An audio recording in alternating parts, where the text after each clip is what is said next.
Angalia kile.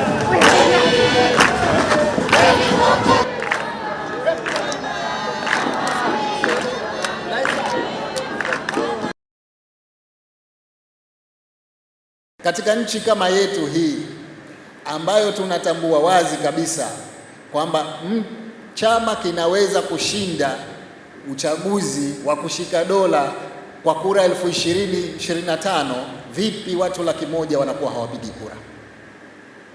Kwa hivyo kuna kazi ya kufanya ya kuwafunza yale madarasa yetu ya itikadi, maana tusihesabu wingi wa wanachama tu, tuwe tuna wanachama wanaojua wajibu wao.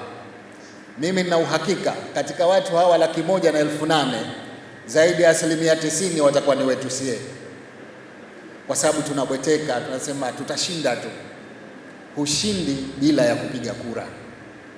Kwa hivyo tuendelee kuhakikisha tunatoa mafunzo madarasa ya itikadi, tuendelee kuhakikisha watendaji wetu katika ngazi za chini, ngazi za shina, ngazi za matawi, ngazi za wadi, majimbo, wilaya, mkoa, kote tunapeana elimu, tunaambizana juu ya wajibu wetu kama wanachama.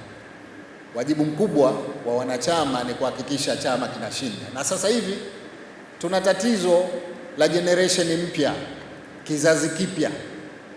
Zamani hapa Zanzibar watu wote wanatambua, hata kule bara wanatuambia kama kuna watu ambao wana mwamko wa kisiasa,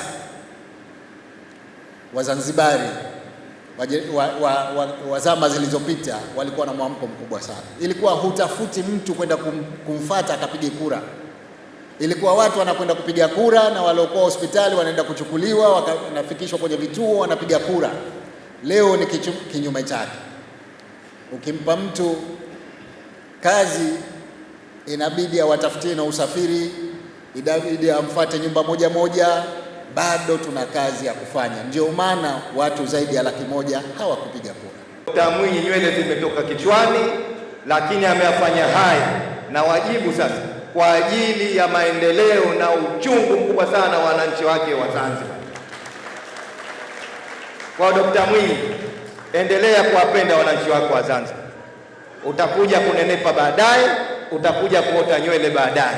Kidumu Chama cha Mapinduzi!